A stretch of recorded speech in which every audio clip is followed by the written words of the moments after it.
Está começando pela TV Novo Tempo o programa Evidências, sempre buscando fatos que comprovem a veracidade histórica da Bíblia Sagrada. No programa de hoje, vamos continuar nossa apresentação de elementos históricos que nos ajudam a responder uma importante questão do cristianismo. Podemos realmente confiar no Novo Testamento? Na semana passada, vimos que o Novo Testamento foi originalmente escrito em grego por ser esta a língua franca do Império Romano. Também mostramos os livros que compõem a coleção neotestamentária e desvendamos a origem do título Novo Testamento para esta porção das Escrituras Sagradas. Finalmente, descortinamos os bastidores do Concílio de Nicéia em 325 d.C., procurando descobrir se era verdade ou não a acusação de que os livros do Novo Testamento foram escolhidos de acordo com a conveniência política da ocasião. Hoje vamos continuar tratando de outro assunto delicado. Todos os teólogos cristãos reconhecem que não temos em nossos dias nenhum original do Novo Testamento, mas apenas cópias dele. E estas cópias não eram poucas vezes divergentes uma em relação à outra. David Hume costumava citar uma frase de Rousseau, segundo o qual um homem gasta a metade de sua vida para escrever um bom livro e a outra metade para corrigi-lo. Se assim é com o original, imagine então com cópias. Aliás, mesmo hoje, com todos os recursos de revisão que possuímos, não é incomum livros saírem com erros da editora. Agora, imagine antes da invenção da imprensa. Imagine numa época em que os livros eram copiados à mão. Eram copiados de maneira muito insalubre, em salas mal iluminadas e com recursos bastante limitados. Muitos copistas dedicavam praticamente a vida toda nesta arte de copiar manuscritos. Não havia outra maneira de se reproduzir um livro na antiguidade. Em média, os monges gastavam 1 ou 2 anos para se copiar toda a Bíblia. E isto trabalhando horas e horas a fio, todos os dias, com pequenos intervalos apenas para orar, comer e dormir. Aliás, dormir não mais do que 6 horas por noite. Nesse contexto, é claro, os erros seriam inevitáveis. Aqui você tem uma página do Códice Vaticano do IV século com uma nota marginal feita pelo próprio copista entre as colunas 1 e 2. Sabe o que aquela nota diz? Trata-se de um recado mal criado que um copista ou revisor escreveu para alguém que havia modificado o texto original. Ele escreveu assim: ó insensato, ó desonesto, deixe o texto antigo como estava, não o altere. Os erros poderiam surgir de várias situações, como, por exemplo, a simples falta de um óculos.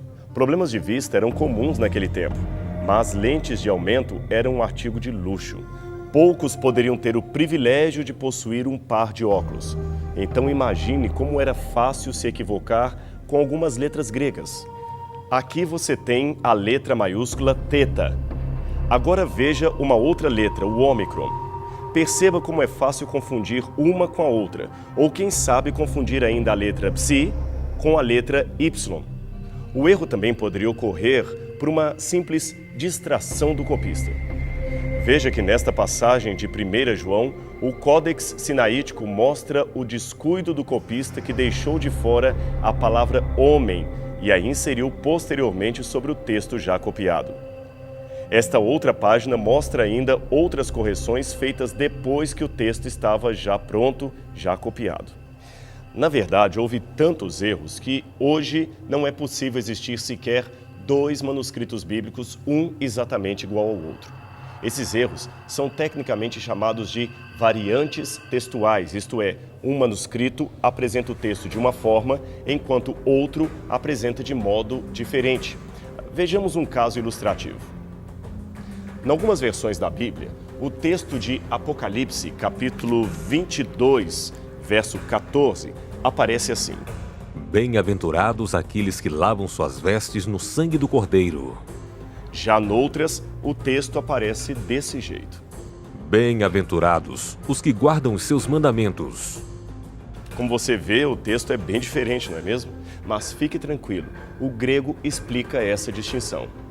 No grego, A diferença entre as palavras vestes e mandamentos é apenas uma questão de letras iniciais. Vestes, no acusativo plural, se escreve estolás e mandamento escreve entolás. Você viu como são parecidas? A diferença está entre um sigma ou um S e um N no início de cada palavra. Até o som é parecido. É por causa de alterações como esta que calcula-se que existem cerca de 100 a 400 mil variantes textuais no Novo Testamento.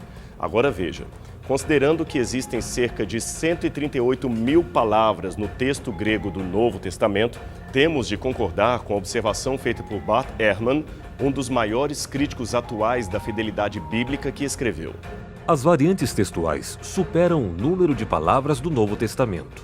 Não há sequer 2 manuscritos iguais. Logo, é impossível saber como seria o texto original. A acusação se agrava quando a suspeita cai sobre a intencionalidade dos próprios copistas. Alguns autores dizem que os monges mudavam deliberadamente o texto original para agradar não somente ao Papa, mas também aos nobres e aos reis. Em dezembro de 2008, a revista Super Interessante trouxe esta matéria de capa: Quem escreveu a Bíblia? Nela, o autor José Botelho desafia os leitores. A religião diz que ela veio de Deus, mas novas evidências revelam como os textos sagrados foram escritos e manipulados pelos homens. Conheça os verdadeiros autores da Bíblia e o real significado do que eles disseram. Vamos iniciar a nossa resposta pela própria observação de Bart Ehrman, de que o número de variantes impossibilita saber como seria o texto original. Bem, lembrando que o nosso programa é sobre o Novo Testamento, vamos nos limitar apenas a exemplos desta parte das Escrituras, está bem? Quando o autor fala de centenas de milhares de variantes no texto grego do Novo Testamento, ele assusta o público com a informação, mas esquece-se de dá-la por completo. Ele não diz, por exemplo, que 99% dessas variantes são mudanças de letras ou ordem das palavras que não alteram em nada o sentido original do texto. São trocas ínfimas, como substituir acidentalmente Jesus por Senhor ou Cristo por Jesus, ou confundir uma letra Ri com uma letra K, e assim por diante. Interessante que Bart Ehrman, o autor dessas acusações sem fundamento, tenta aumentar o prestígio de suas acusações, afirmando ter sido aluno e discípulo deste homem, Bruce Metzger, o maior especialista em crítica textual do Novo Testamento, falecido em fevereiro de 2007. Mas Metzger, se estivesse vivo, jamais endossaria os dizeres de Bart Ehrman. Pelo contrário, veja o que ele escreveu no livro O Novo Testamento, seu pano de fundo, desenvolvimento e conteúdo, revisado um pouco antes de sua morte. É importante mencionar que, embora hajam milhares de divergências de palavras entre os manuscritos da Bíblia, mais no Novo Testamento que no Antigo, a grande maioria de tais variantes envolve detalhes sem maiores consequências. E naqueles pouquíssimos casos que envolvem conteúdo, os especialistas possuem técnicas de crítica textual que podem determinar em maior ou menos grau a probabilidade de como seria o texto original. De qualquer modo, nenhuma doutrina fundamental da fé cristã depende destas poucas passagens em que há incerteza textual. O texto que mostramos de Apocalipse 22:14, bem-aventurados os que lavam suas vestes ou os que guardam seus mandamentos, esse texto é um exemplo clássico desta minoria de passagens que não conseguimos saber como seriam no original. E nesse caso, como você pode ver, o que importa? Ambas as leituras, bem-aventurados os que guardam seus mandamentos ou bem-aventurados os que lavam suas vestiduras, ambas confirmam ou ecoam verdades cristãs e nenhuma doutrina central do cristianismo depende exclusivamente destas passagens para se sustentar. Mas alguém ainda pode argumentar. Ora, o fato de Metzger ter sido um grande mestre não impede que Bart, seu discípulo, pudesse discordar dele. Isto é verdade. Mas veja o que o próprio Bart escreveu numa publicação feita noutro livro chamado The Lost Christianities, que foi escrito quando ele já estava apresentando um ceticismo. Nesta época, Bart já admitia: A despeito das acentuadas diferenças entre os manuscritos, os acadêmicos estão convencidos de que nós podemos reconstruir a mais antiga forma das palavras do Novo Testamento com razoável precisão. No programa da semana passada, mencionamos que John Bargon catalogou mais de 86 mil citações do Novo Testamento em escritos que foram produzidos antes do IV século.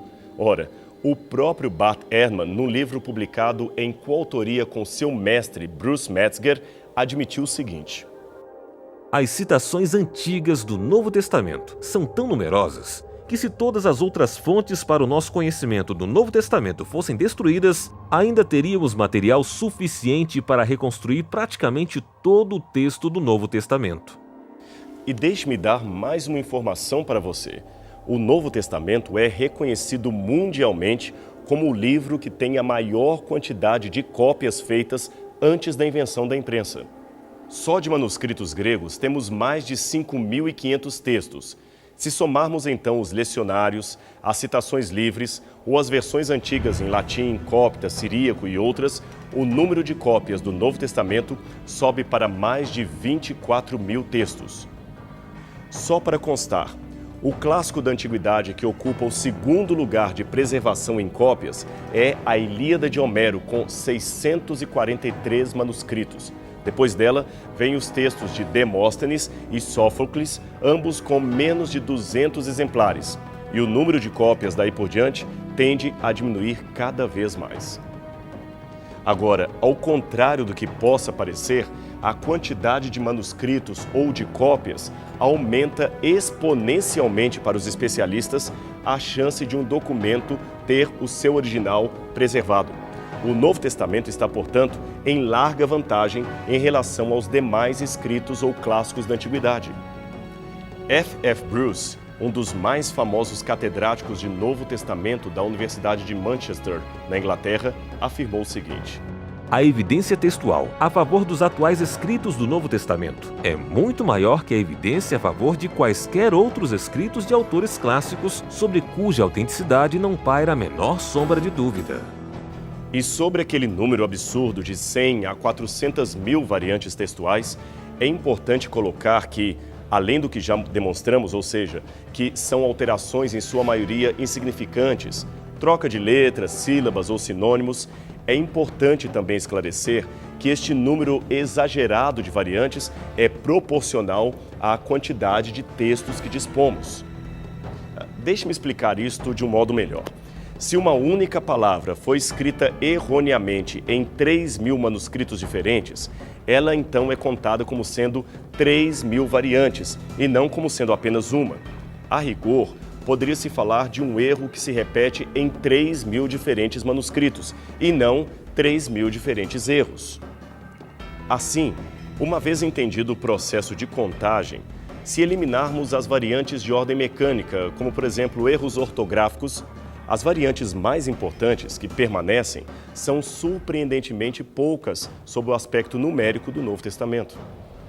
Bem, isto foi o que poderíamos dizer em relação a variantes textuais.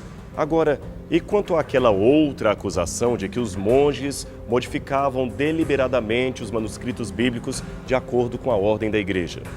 De fato, como já dissemos, o único modo de se reproduzir um livro na antiguidade era copiando-o à mão. Tarefa esta realizada por monges copistas. Eles raramente saíam de seu monastério e passavam a vida copiando, catalogando antigos manuscritos. Após a queda do Império Romano, grande parte da literatura da antiguidade grega e romana se perdeu, mas foi graças ao trabalho de monges copistas que livros como a Ilíada de Homero e a Odisseia chegaram até nós. Bem, que eles às vezes mexiam no texto, isso é verdade. Um exemplo está no século XV. Naquela época, um grupo de copistas trocou deliberadamente o termo babilônios do Antigo Testamento pelo termo infiéis. Esta era uma maneira de criticar os muçulmanos que disputavam com os espanhóis o território da Península Ibérica. Numa outra situação, eles acrescentaram à primeira epístola de João, capítulo 5, verso 7, uma pequena nota para equiparar o verso à doutrina da Trindade. Mas a questão fundamental é a seguinte: teriam sido essas mudanças constantes ou foram apenas situações esporádicas e muito pontuais? Noutras palavras, até que ponto eles modificaram o texto bíblico de modo acentuado para satisfazer aos interesses teológicos e políticos da Igreja? Foram mudanças que impossibilitaram a recuperação do texto original das Escrituras?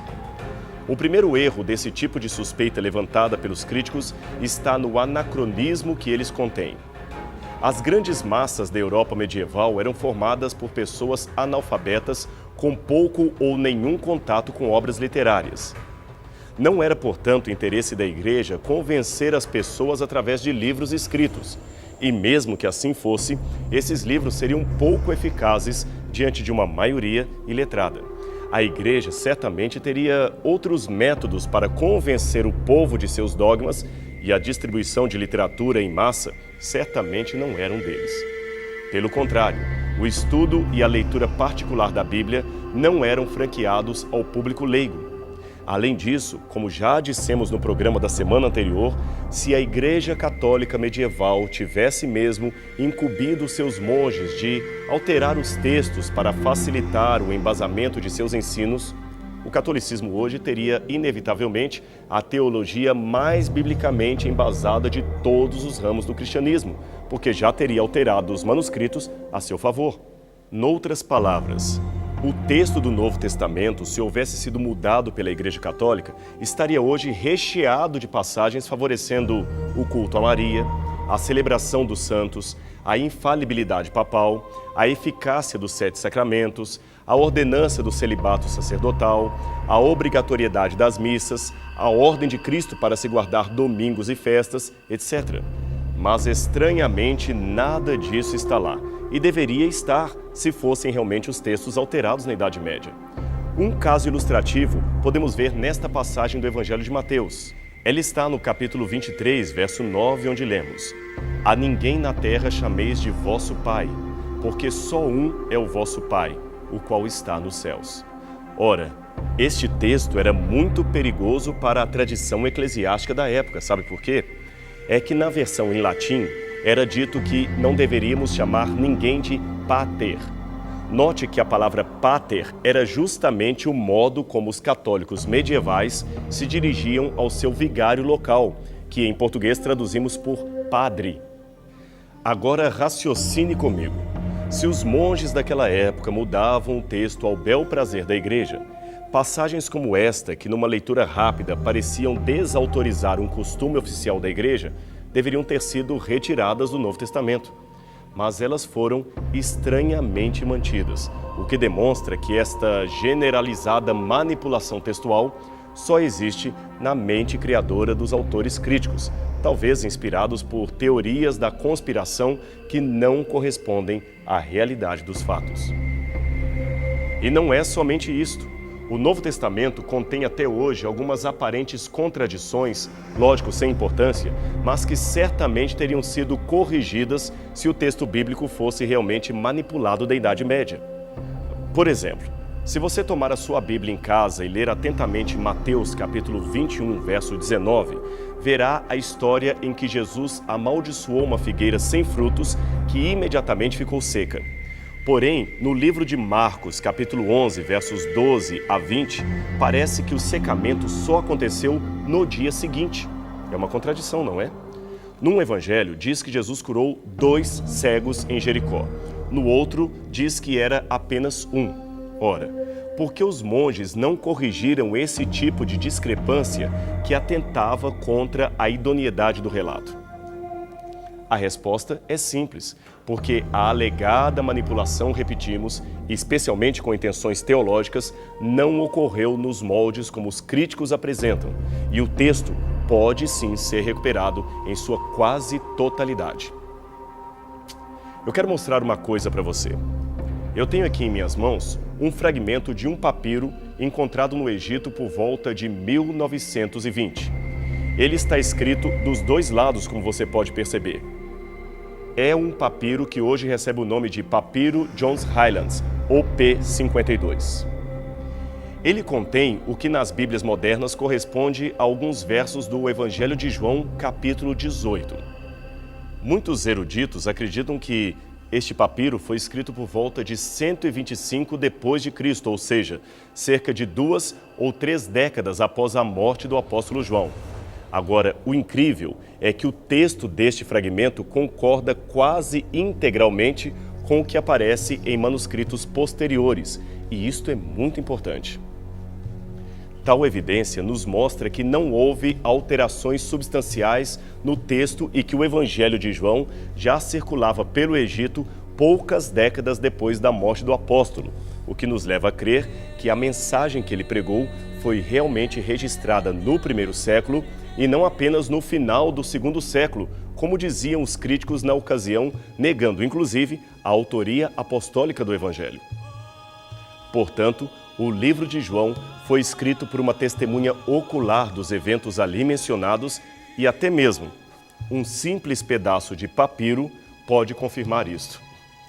É incrível como a Bíblia é confirmada por fragmentos tão pequenos. O Dr. Frederick Kenyon, antigo diretor do Museu Britânico, escreveu: O intervalo entre a composição original do Novo Testamento e a mais antiga evidência que temos a seu respeito é tão pequena que lança por terra o último fundamento para qualquer dúvida acerca da confiabilidade textual das Escrituras. Finalmente, a integridade dos livros do Novo Testamento pode finalmente ser estabelecida. E quanto à arqueologia? O que ela tem a dizer a respeito do Novo Testamento? Ela também ajuda a confirmar a autenticidade histórica deste conjunto de livros? Bem, se você está curioso para saber a resposta a essas últimas perguntas, então não perca nosso encontro semana que vem, aqui na TV Novo Tempo. Até lá!